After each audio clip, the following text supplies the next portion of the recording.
sa iba't ibang lugar ng aking musika, sa Asia, Amerika at Europa.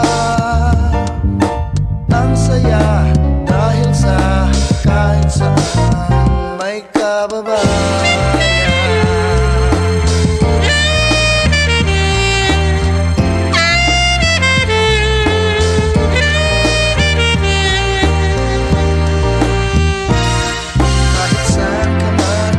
Sa ibang bansa, siguradong may makikilala kang kababayan, residente, trabahante o residente. Ang saya dahil sa kahit saan may kababayan. Didilim ang mundo pag may Pilipino. Didilim ang mundo pag may Pilipino. Didilim ang mundo pag may Pilipino. Pilipino sa mundo.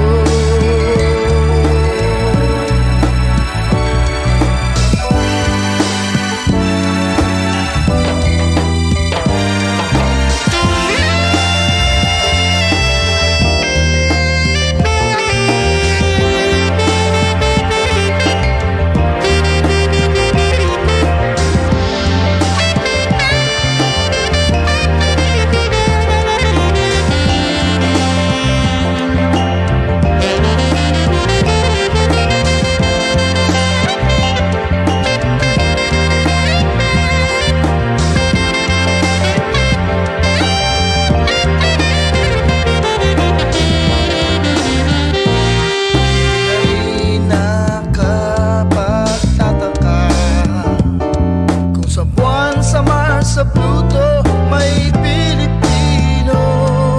Ang Pinoy, not only in the Philippines. Ang saya dahil sa kahit saan may kababayan.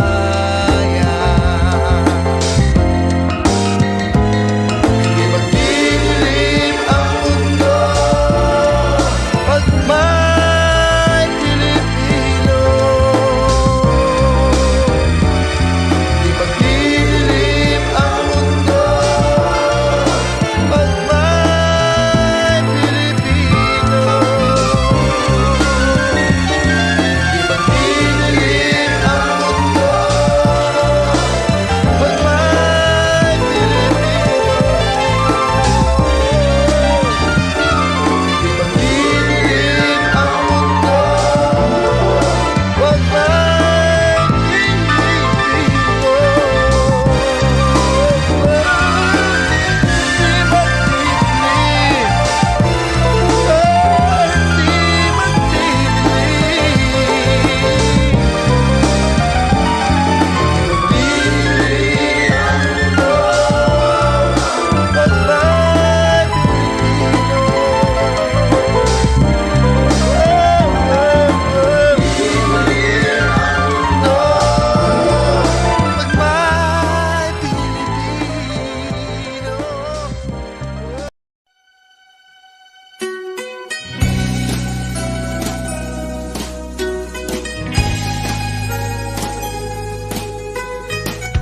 Kaya tuwing Pasko ay dumarating na, ang bawat isa'y para bang namumroblema.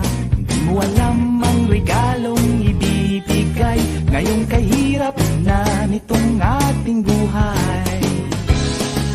Meron pa kayang caroling at Noche Buena kung tayo naman ay kapos at wala ng pera?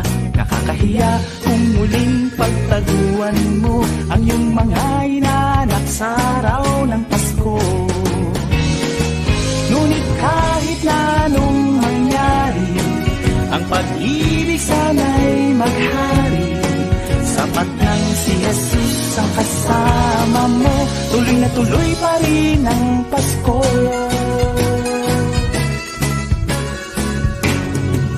Mabuti pa nga ang Pasko noong isang taon. Sa ating hapag mayroong keso di bolat, hamon baka sa gitid. Happy New Year mapupuspong, at ang hamon ay mauuwi sa pag-uong. Ngunit kahit na anong mangyari, ang pag-ibig sana'y maghari. Sapat nang si Jesus ang kasama mo, tuloy na tuloy pa rin ang Pasko.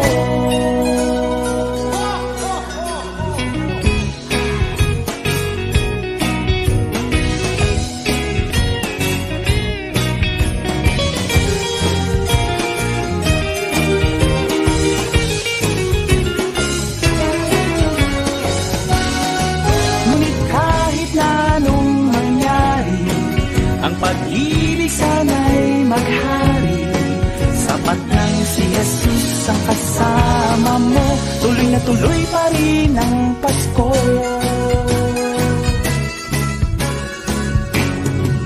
Mabuti pa nga ang Pasko noong isang taon. Sa ating hapag mayroong keso di bolat, hamon baka sa gitid. Happy New Year mapupuspong, at ang hamon ay mauuwi sa pag-uong. Ngunit kahit na anong mangyari, ang pag-ibig sana'y maghari. Sapat nang si Jesus ang kasama mo, tuloy na tuloy pa rin ang Pasko.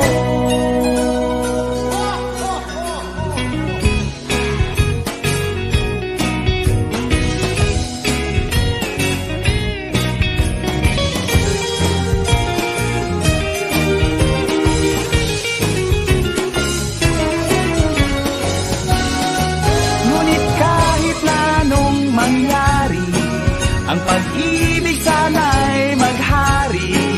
Sapat nang si Jesus ang kasama mo, tuloy na tuloy pa rin ang Pasko. Tuloy na tuloy pa rin.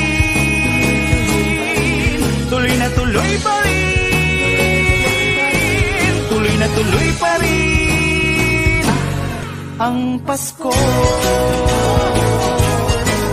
Tuloy na tuloy pa rin ang Pasko.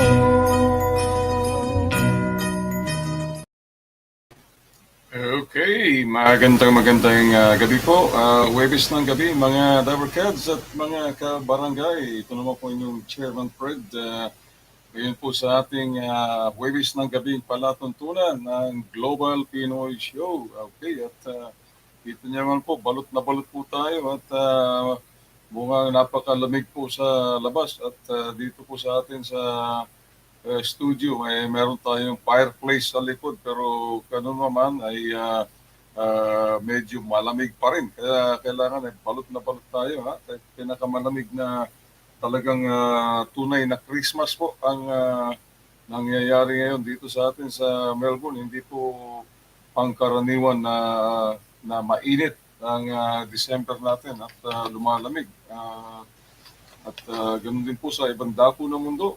Sa UK, kung nakita po ninyo nung kamakalawa ay talaga pong bumabagsak po ang yelo. Parang nasa loob sila ng freezer. At mamaya-maya papakita natin ang sitwasyon naman sa Amerika. At nagkakaroon din sila ng winter storm. Talagang ibang klase. At sa Pilipinas po ay kahit paano ay nakaalis na po si Typhoon Rosal, pero mabuti-buti na lang po at hindi masyadong maraming tubig ang dinala. Parang kumbaga panghugas na lang po,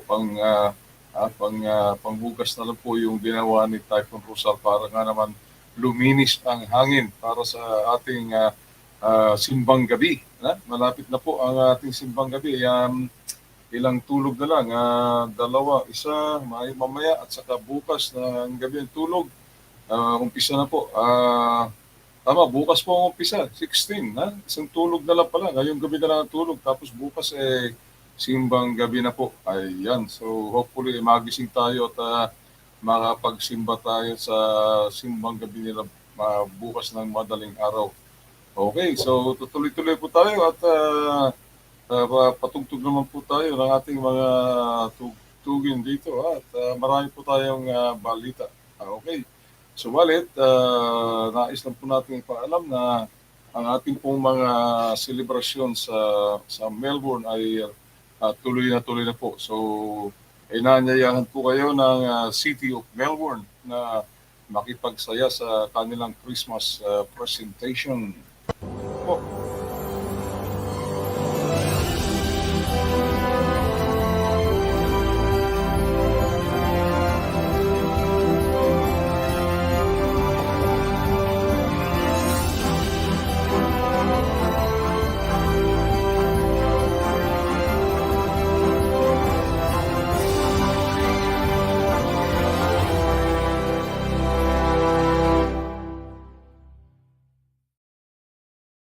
Okay, yan iniinggan niyo po tayo ng City of Melbourne, City Hall ng Melbourne na tayo ay mag-celebrate ng Christmas. So yan niyo po, talagang mag-celebrate tayo ng Christmas yan. Wag lang magkaroon ng trade interruption at mahirap magdala po ng sasakyan pagka ganyang maraming tao sa city at besides kailangan po ay mag-take precautions pa rin tayo dahil nandyan pa rin si COVID, hindi lang umaalis pa. Gusto rin makipagsaya at makipag Christmas celebration sa atin si COVID-19. Ayun natin.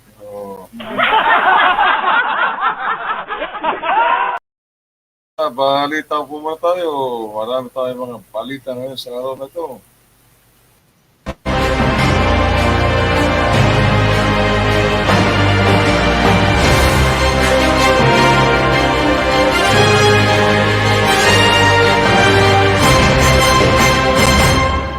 It's a sight that would have travellers fuming. A Qantas baggage handler slams a suitcase onto the conveyor belt.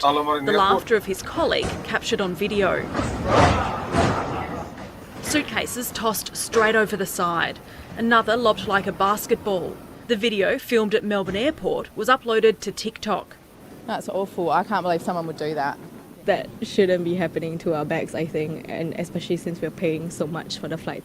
If I'd seen them like that, I'd be Okay, maganda po dyan ay yung mga baggage handler po na yan ay ayon sa kanilang kumpanya o ahensya, ang Swissport ay na-stood down na po. Ibig sabihin na-suspend at hopefully ma-terminate na. At ganyang karumal-dumal na ginagawa nila sa mga bagahe ng mga unsuspecting passenger. Biro nyo, hindi po ayos yun. Hindi po ayos ang ganong gawain. Okay. So, alam mo, firing squad yan. Firing squad yung mga baggage handler.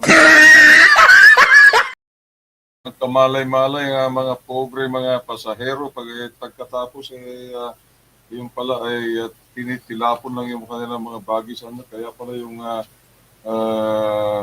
tawag dito yung mga dadala kayo ng mga medyo yung mga tawag dito yung mga equipment ninyo na nilagay niyo sa inyong mga check-in luggages ay akala nyo ayos, yung pala hindi pala, kaya pala yung palang inyong tawag dito, yung inyong mga lotion kasi bawal po yung lotion na bawal yung lotion na i-hand carry, so ilalagay niyo po yung check-in. Pag dating nyo sa destination niyo, kita nyo na sumabog na po yung inyong mga tawag dito, yung mga lotions o kaya yung mga sunscreen, yung mga skin lotions, sumabog na po sa inyong damit. Di nakaka-inconvenient So dahil nga po yan sa mga practice na ng mga baggage handler, sana naman ay matigil na yan.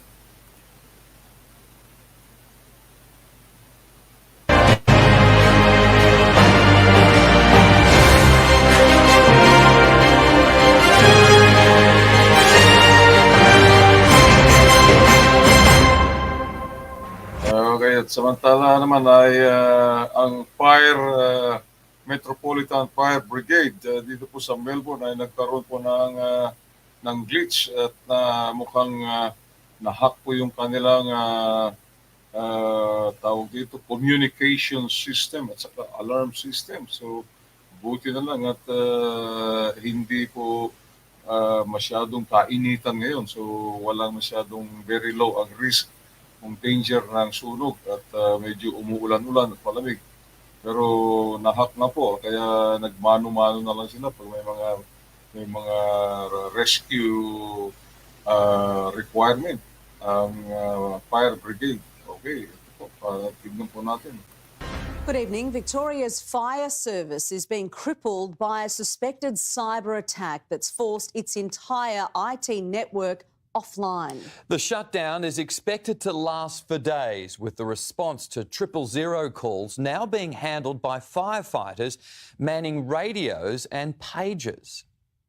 Fire Rescue Victoria's communication systems have been breached for the first time, bringing down phones, emails, internet and the critical automated dispatch service. Clearly what we do know is that our systems have been compromised. We're investigating that, we're leaving no stone unturned. The system that sends fire trucks to emergencies is now being handled manually. The way it's done now, it'll either come in on a pager for the firefighters or through a radio that a firefighter will be monitoring. The communication problem started in the early hours of the morning. State and federal cybersecurity agencies have been notified. But my department and the agency are working hard to deal with that issue, but it hasn't had a meaningful impact on emergency response for fire. There's been no impact on response. If the Victorian community call 000, a fire truck is still dispatched the same way it always has been. Obviously we're doing that in a more manual way, but it doesn't have any impact on response times or community safety. The organisation decided to switch off the entire IT system. The service is expected to run manually for up to 4 days. If we can resolve things sooner, that will be great, but we're not going to turn anything back on until we're definitely sure about what has caused this outage. Extra staff have been called in to monitor fire station radios. Regional pages haven't been affected. And Emma O'Sullivan, so far no one has owned up to the suspected hack. Mike, tonight it's still not clear how this happened. It certainly has all the hallmarks of a malicious attack, having brought down all computer systems. The Assistant Commissioner says so far no one has come forward identifying themselves as a hacker, nor has anyone made any demand for ransom. The FRV isn't going to reboot its system until it can work out exactly what went wrong. Mike? Emma, thank you.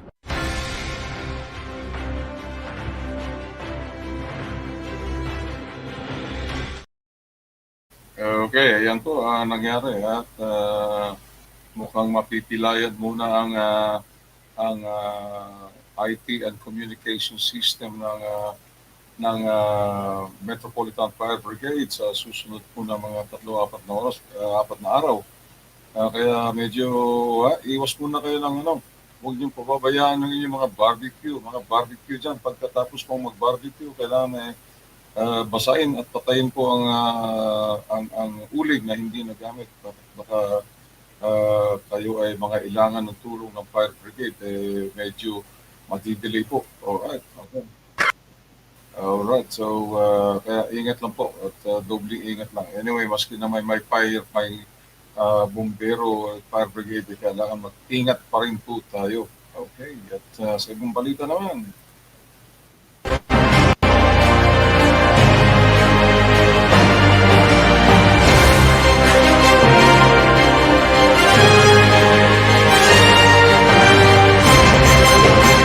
Been found after she went overboard from a cruise ship off the South Australian coast. The vessel departed Melbourne yesterday, and as Kate Lamb reports, it took more than 7 hours to find the woman in rough seas.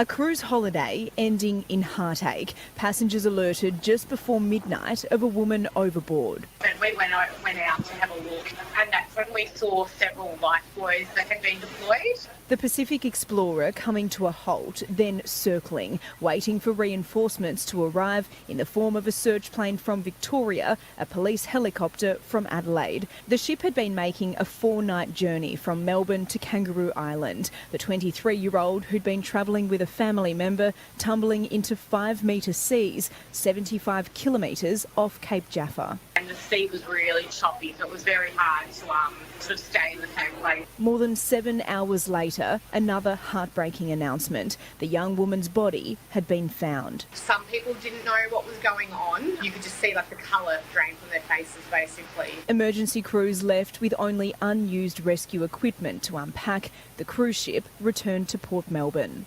SES crews here in the southeast were on standby to head out into the water to help search. But as you can see with these high winds, local boaties say the ocean's conditions have been treacherous. The water temperature is just freezing out in the open ocean, and it's just with the big swells, it'd just be horrible to be in with that. Carnival Australia. Yan po, napakalungkot po. Nakikiramay po tayo sa mga mahal sa buhay ng biktima. At wala naman daw kung foul play doon sa pangyayari yun. So, puso po tayong nakikiramay sa mga naiwan kapamilya. Ibang balita naman.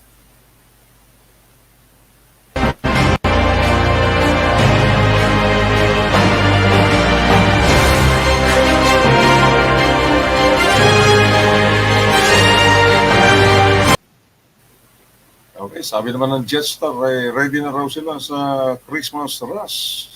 Jetstar has had a turbulent year, delays and last-minute cancellations incurring the wrath of passengers. But the airline's new chief executive says the low-cost carrier is ready for its busiest Christmas ever. She's the woman millions of Australians are counting on to get home for Christmas.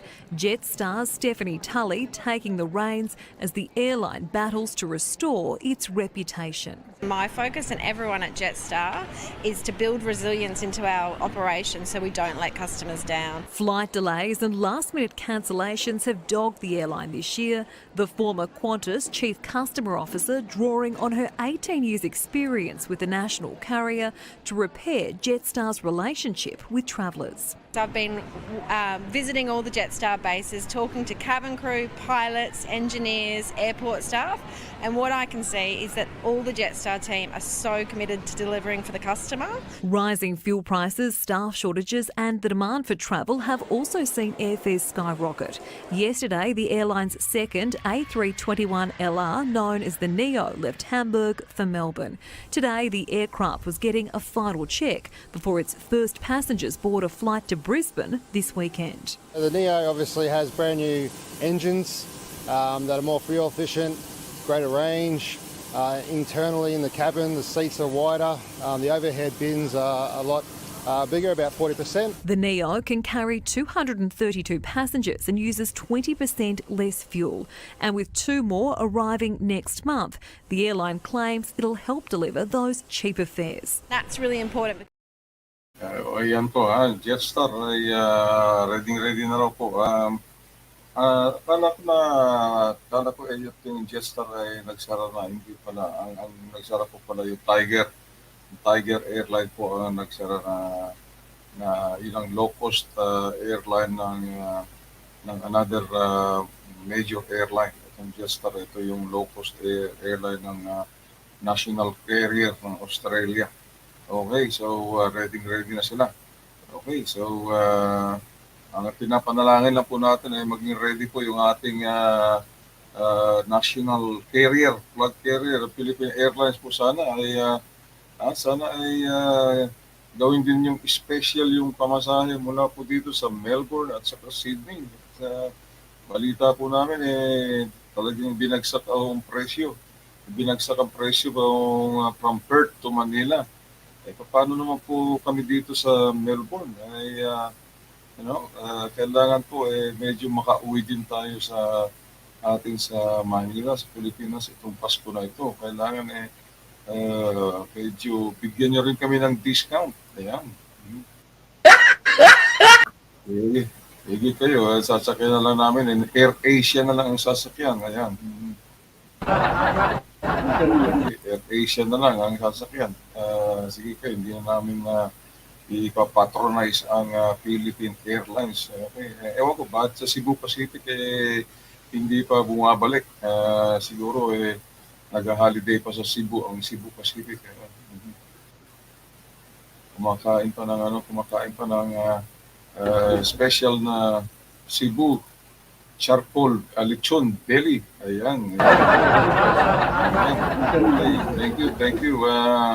And Earl for the masarap na lechon belly. Okay. At, tayo po ay nakuha na po natin yung quota natin ng lechon belly from Cebu charcoal lechon belly, CCLB. Ayan. Yun po lang kanilang initials.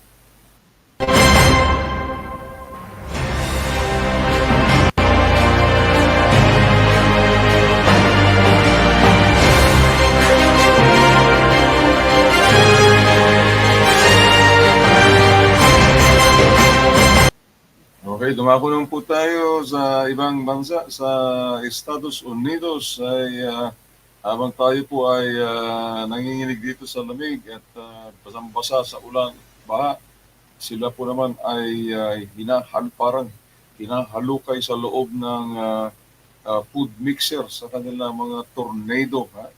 Okay, sila lang ang may tornado. Sa Pilipinas po naman ay tropical depression, tropical storm. Pero sanay na tayo mga Pilipino dyan sa tropical depression at saka kailangan lang matibay-tibay ang bahay, struktura. Kayang-kaya po. Pero yung tornado talagang makikita niyo po, mas I think ang lakas ng tornado is baka 5 times po ang lakas kaysa sa yung mga pangkaraniwang typhoon. Mas talagang ang tornado, talagang humahalik sa lupa po yung tornado sa American Central Plains of the United States. Kaya ito po ang kanilang kalaban, ang tornado. At nagkataon pa na tumama po ngayong papunta na ang winter. Kaya imbis na tubig po ang dala ng tornado, ayun, ang hinahalukay po ay snow, yellow. Mas matindi po yun. A destructive winter storm has roared across the United States, bringing blizzard-like conditions to the north and a slew of tornadoes in the south. As we go to air, at least 3 people have died. A major storm cell pounding America's south, bearing down on the north of Texas in the early hours. Oh my God. That is getting big. Bringing down critical infrastructure in the Lone Star State. It shook the house. It was shaking the house really, really bad. Before shifting towards Oklahoma, at least 17 twisters touching down in 24 hours. Including 7 in Mississippi and 5 in Louisiana, where one swirled across a major highway. That's it right there. There's the oh my gosh, these poor people. Leaving drivers stranded and helpless.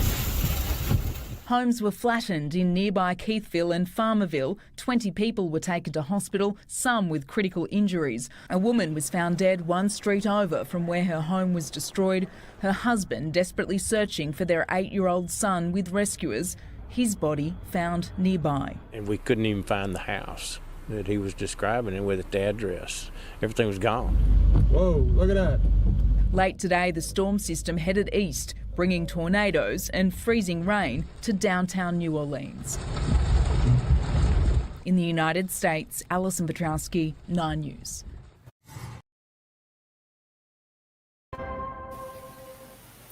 Yan po ang destructive power, destructive force ng tornado. buong bahay, buong kotse po ay bubuhatin at bubunutin sa lupa at ihahagi sa hangin. Ha? Nakita nyo, wala pong sa kalingkingan ng lakas ng mga bagyo sa Pilipinas. Yun nga lang po, dahil po very light materials po ang karamihan ng mga bahay natin, ng mga kabarangay natin sa Pilipinas, lalo na po yung sa mga probinsya po, ay ayun po, nasisira po talaga yung nililipad po. Pero kung medyo concrete naman ang bahay sa Pilipinas, ay nakaka-withstand na po ng mga bagyo. Yun lang. So, kailangan po medyo paramihan pa ni President BBM ang mga low-cost housing matitibay para hindi na po mag-evacuate ang mga kabarangay natin tuwing bagyo. Ayan. Okay, mabuhay po, mabuhay. At sa kasalukuyan natin, nasa Brussels, Belgium, si BBM at medyo nangihiram po ng ayuda para makatulong po sa atin.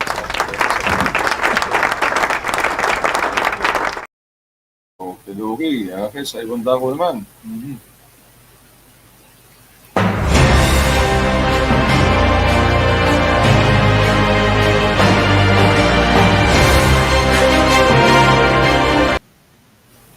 Okay, at medyo ngayon ay bago po magbakasyon itong mga kabataan natin sa papuntang Bali, medyo magdadalawang isip na po sila bago sila pumunta ng Bali dahil nagpasa po ng batas ang Indonesian government na ipinagbabawal po ang tawag dito, ang pag-honeymoon ng hindi kasal na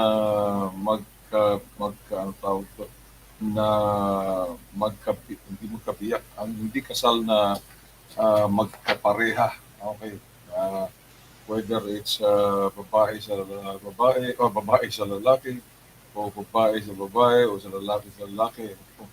Talagang pinagbabawal po at 1 taon na pagkakulong ang parusa.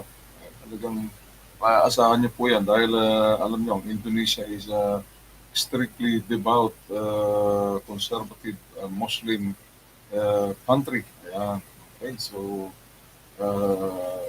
dapat naasahan yan. At ngayon, may mga observers naman po na sinasabi nila na mukhang political stunt lang daw dahil malapit na raw ang eleksyon sa Indonesia.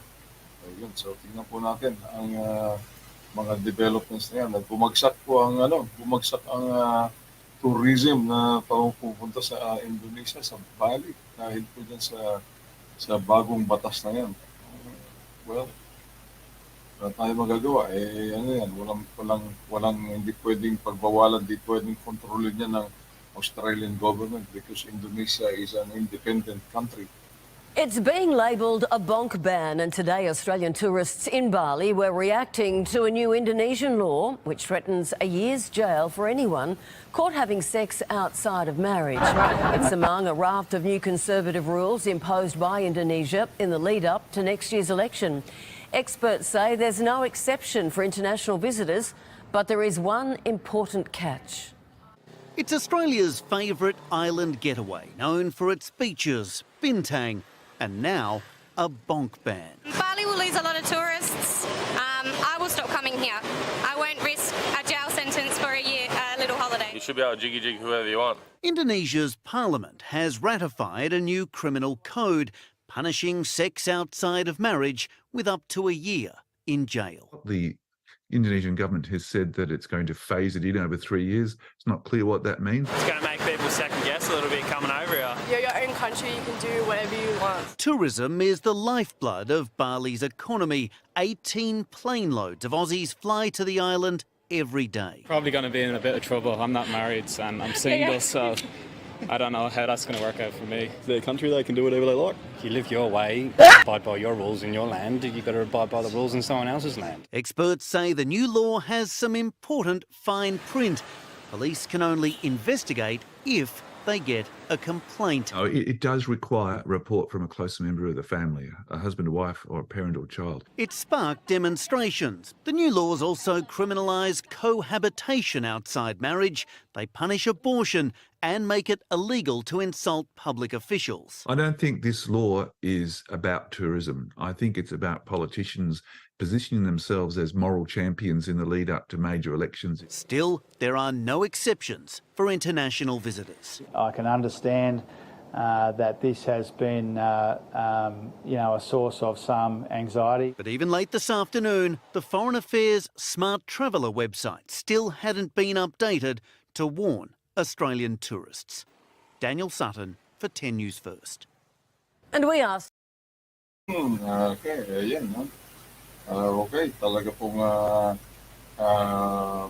bawal po yan at huwag niyo pong subukin ang Indonesian authorities at baka tawag dito, mauwi kayo dun sa sikat na pulungan na pinagpulungan nung sino ba yung nakulong noon na napulihan ng gamot sa Kirobukan Jail, Kirobukan Jail. Doon po kayo makukulong doon. Yun. Sa bagay, walay naman po ang mga babae sa babae at saka yung mga lalaki sa lalaki.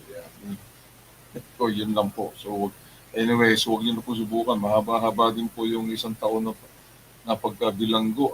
Mahaba-haba din po yun. Okay, samantala,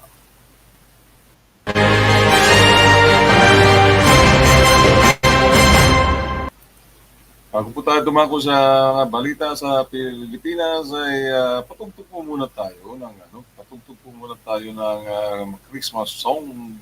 Alright, ito po. Okay, Feliz Navidad, the cover by Chairman Fred. Feliz Navidad. Feliz Navidad. Feliz Navidad. Próspero año y felicidad. Feliz Navidad, hey Daryl, Feliz Navidad. Feliz Navidad, próspero año y felicidad. I wanna wish you a Merry Christmas. I wanna wish you a Merry Christmas. I wanna wish you a Merry Christmas from the bottom of my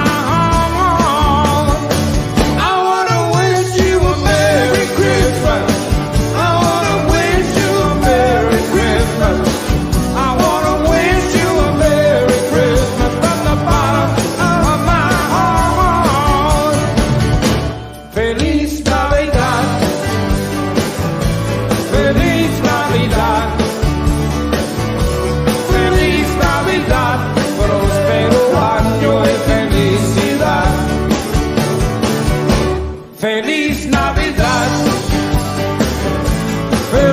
Navidad,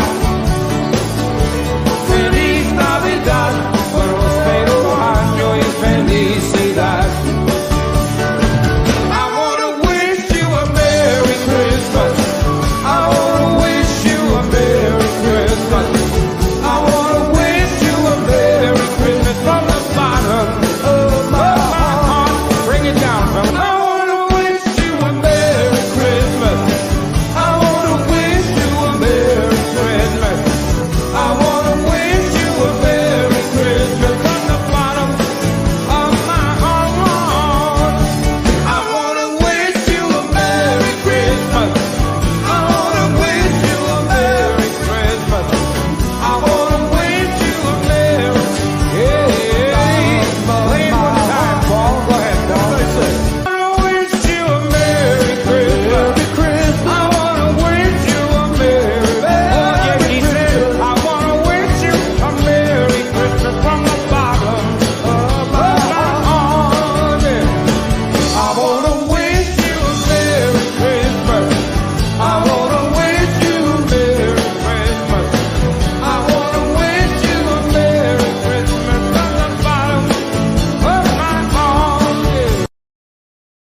Merry Christmas sa ating mga kabarangay at mga dabarkads po dyan. Okay, at anong oras na ba?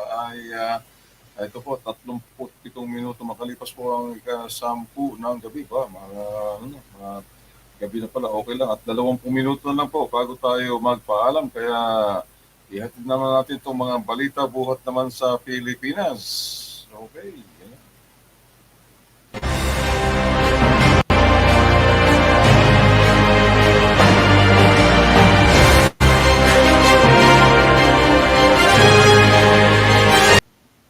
Ito po, hindi magandang balita buhat sa Boracay at mukhang dumadami daw po itong mga sinkholes, yung mga bigla na lang pong mabubutas ang lupa at lalamunin kayo ng lupa. Nakakatakot po daw yun. At pagka doon sa nataon nyo na may mga nakatayong building, baka yung buong building ay lamunin ng sinkhole. Ayan, naku, mukhang hindi magandang balita ito para sa Boracay Tourism. Lalaine, gaano na ba karaming sinkholes ang nakita dyan sa Boracay? Batay sa hazard mapping ng Mines and Geosciences Bureau ng Department of Environment and Natural Resources Western Visayas, sa ngayon ay mayroong mahigit 800 sinkholes na nasa Boracay. Yan ay mula 2021 hanggang 2022. Pinag-iingat ng Mines and Geosciences Bureau ng DNR ang mga residente sa Boracay dahil sa mga nakitang sinkholes sa isla. Batay sa Karst Subsidence Hazard Mapping ng MGB, mayroong 815 na sinkholes sa isla na nakakalat sa 3 barangay nito. Ayon sa MGB, ito ay mapanganib dahil wala itong indikasyon kung kailan lilitaw. Ang lupa sa Boracay ay limestone, kaya dito karaniwang nabubuo ang mga sinkholes. Ang limestone ay mayroong chemical composition na calcium carbonate. Ito ay natutunaw kapag nabasa ng acid mula sa ulan, kaya nabubuo ang sinkholes.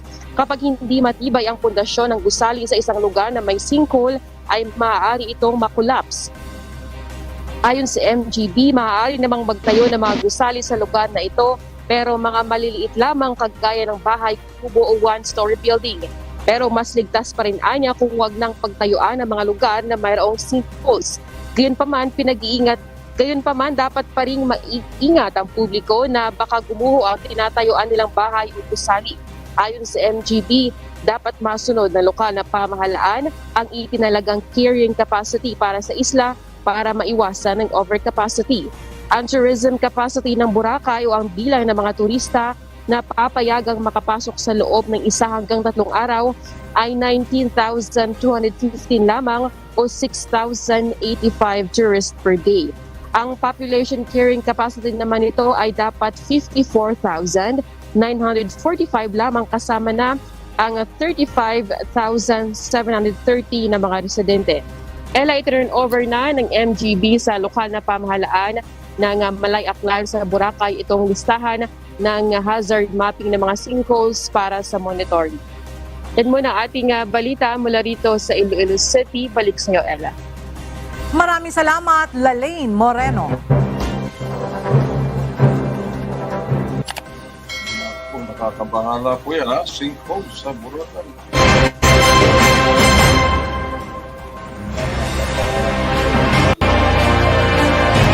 Lalaine, gaano na ba karaming sinkholes?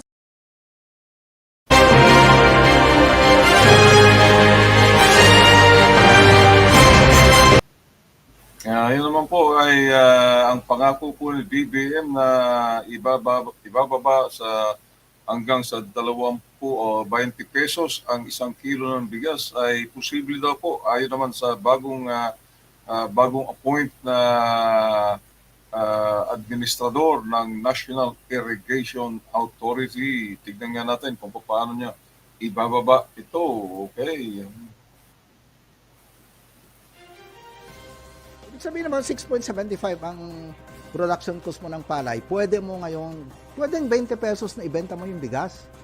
Pagpapababa ng puhunan sa produksyon ng palay, ang isa sa target ngayon ng bagong upong administrador ng National Irrigation Administration na si Eduardo Guillen.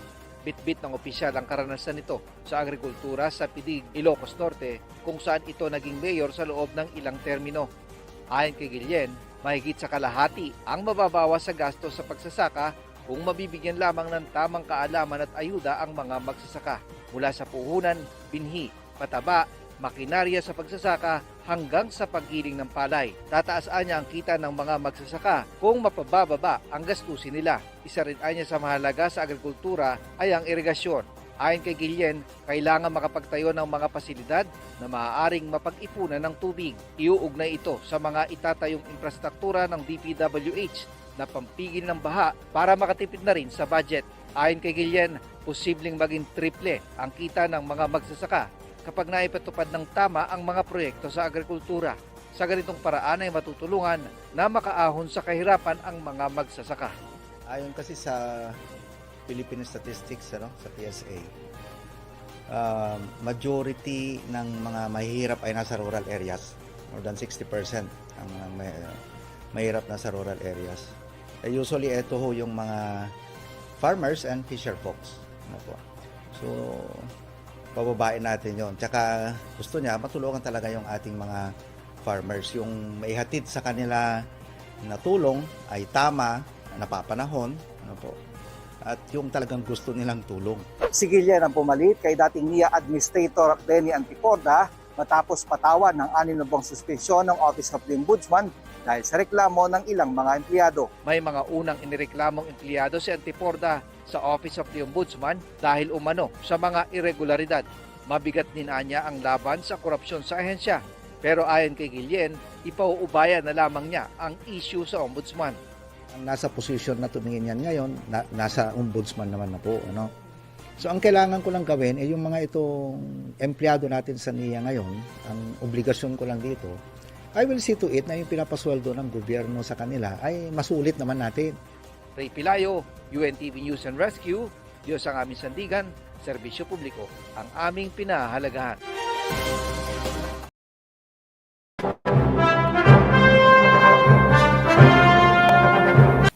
Okay, Aberga, tiknan po natin, Mr. Guillen, Administrator Guillen.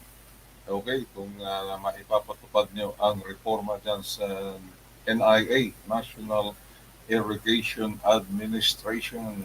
Okay. Yeah, drum roll. Okay, dahil naman sa ibang dapo naman, ito naman ang payo ni Vice President Inday Sara Duterte sa mga youth leaders ng bansa. Grace, kumusta naman ang isinagawang celebration dyan ng mga kabataan sa Baguio City?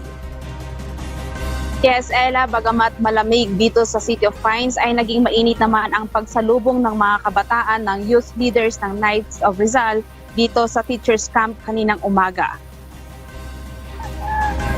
Nasa higit 500 mga youth leaders ang dumalo kaninang umaga mula Luzon, Visayas, Mindanao bilang selebrasyon ng 60th National Rizal Youth Leadership Institute.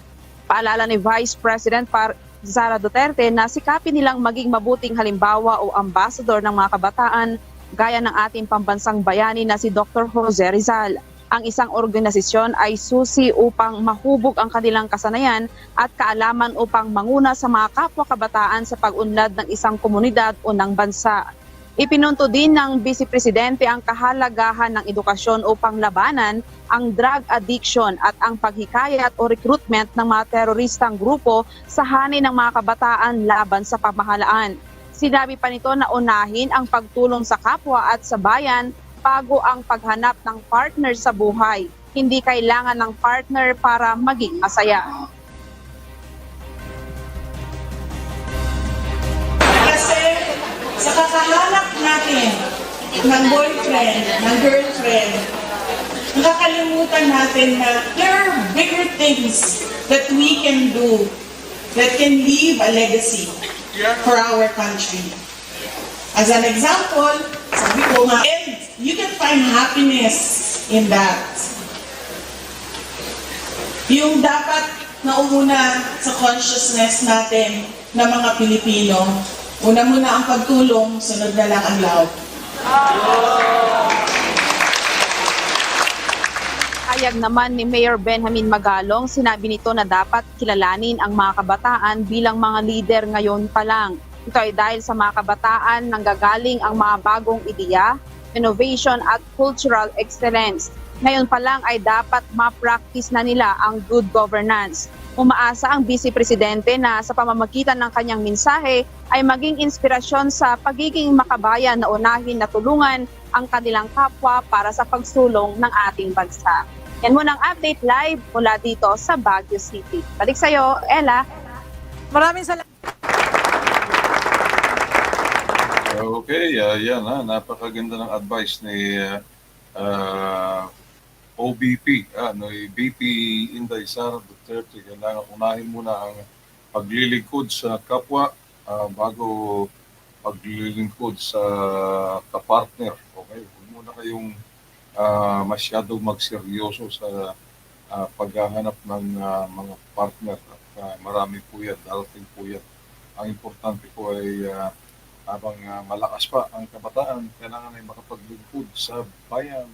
Okay, yan. Takamrol tayo. Okay, ano po ba ibang balita rito? Yun na lang po. At yun po ang buod ng ating mga balita. Buod po sa bulwagang balitaan ng Barangay Teleradyo. Ito po ang inyong Chairman Fred. Nagbabalita.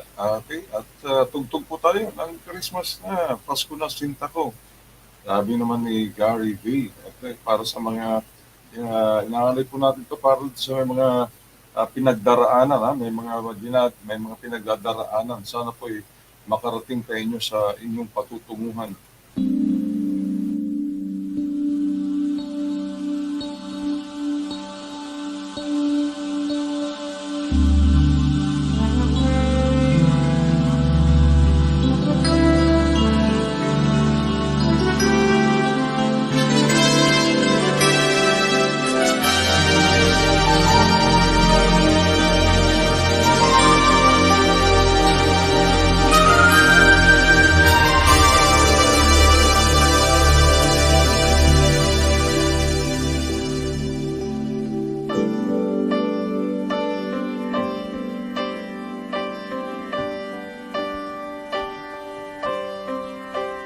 Pasko na, sinta ko, hanap kita.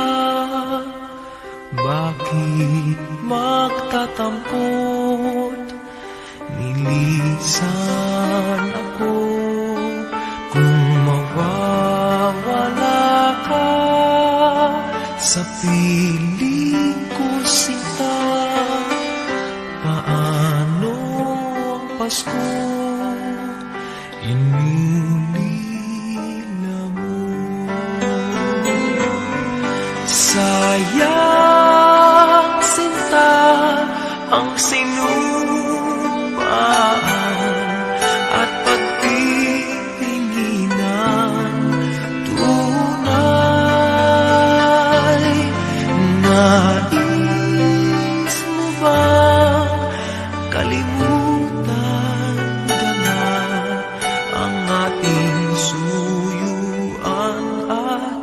galak? Kung mawawala ka, sa piling ko sinta. Paano ang Pasko, alay ko sa'yo.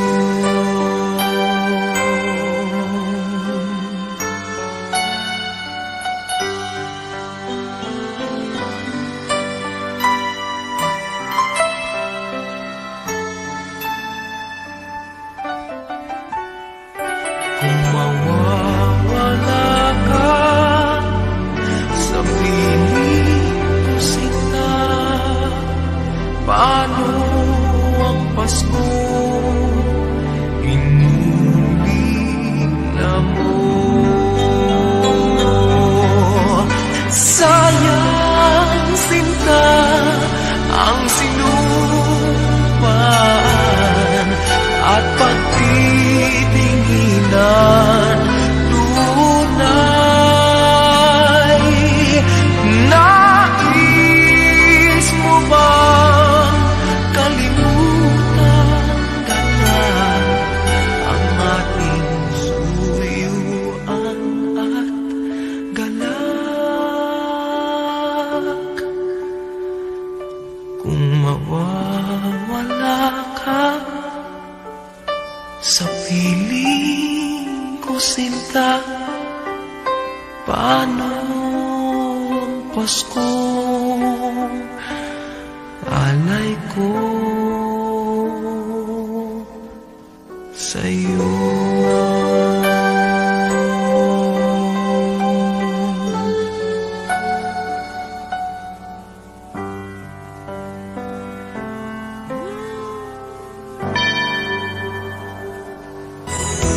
My idea of a perfect Christmas is to spend it with you.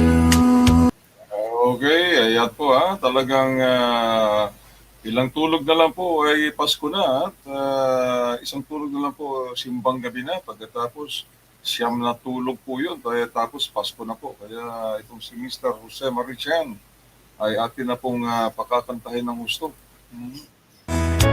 In a party or dinner for two, anywhere would do. Happy listening. Celebrating the Yuletide season always lights up our lives. And of course, happy birthday to the champion of women's entrepreneur, Jasmine Pin Flores, yung ating nakababatang kapatid. Ayan, okay.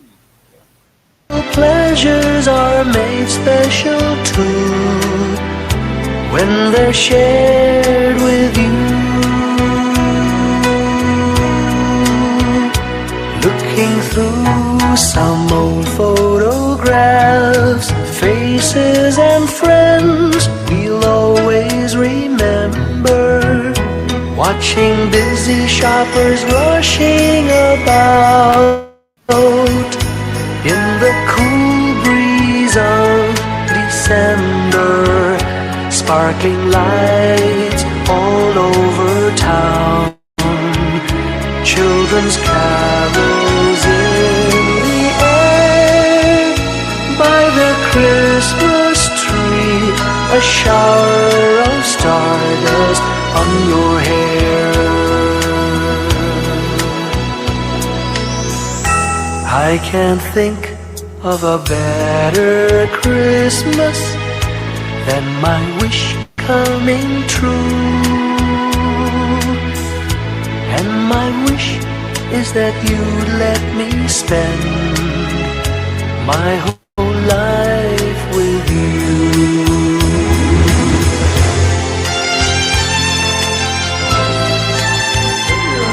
Happy birthday then to our LSLS, Edwin Repuerzo. LSLS po dito sa Barangay Teleradyo is listeners, seers, at saka likers and sharers. Ayan.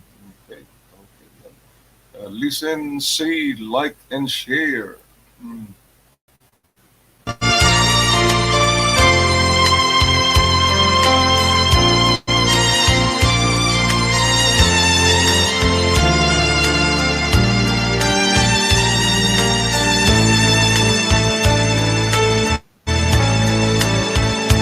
Looking through some old photographs, faces and friends we'll always remember. Watching busy shoppers rushing about in the cool breeze of December. Sparkling lights all over town. Children's carols in the air.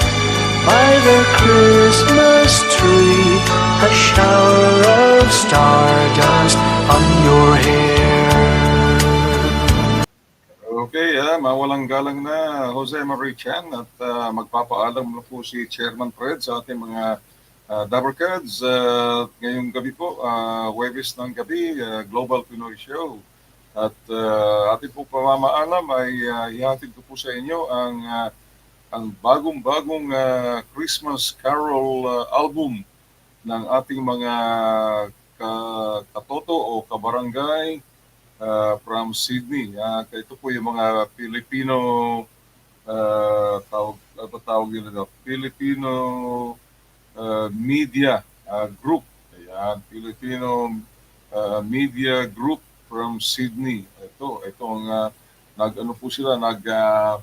nag-create po sila, nag-produce po sila ng kanilang version ng mga Christmas songs. At ito po ay available in hard copy, CD, o kung gusto ninyo online, digital copy online, pwede po i-download. Hindi nyo na po kailangan pumunta pa sa Sydney para sunduin po ito. Okay? Puno nyo i-download at yan, mas mura po yun. So for those interested, makipag-ano lang po kayo, just message Chairman Fred at ipapadala po natin sa inyo ang link para kayo makapag-download ng kanilang napakagandang Christmas Carol song. Ito pong example, Christmas Everyday. Okay, hanggang sa muli po, hanggang sa linggo. Ito po uli ang inyong Chairman Fred ng Barangay Teleradyo.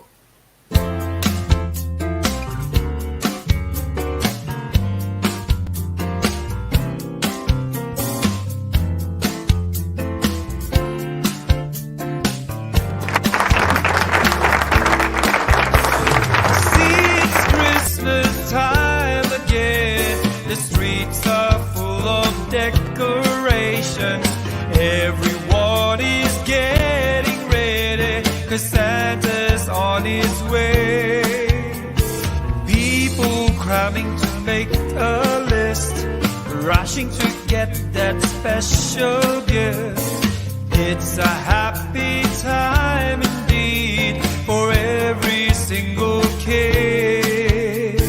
Oh, oh, oh, oh, oh, oh, I wish it's Christmas every day. Oh, it's Christmas every day. Lots of cheerful, smiley faces.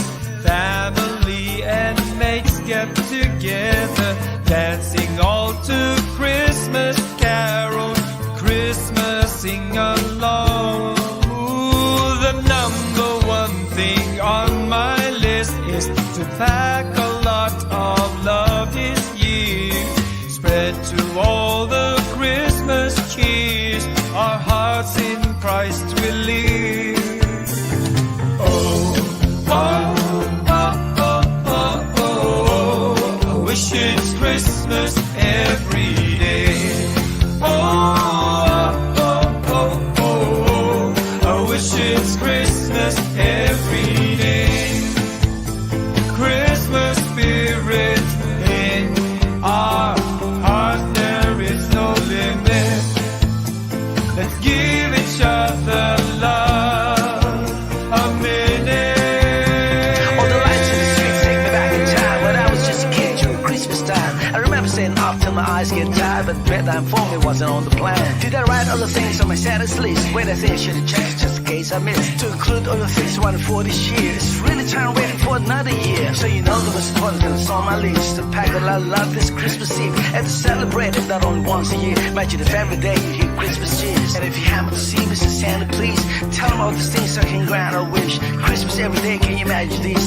There won't be a single lonely tear. People crowding to make a list, rushing to get that special gift. It's a happy time indeed for every single kid. Oh, oh, oh, oh, oh, oh, I wish it's Christmas every day.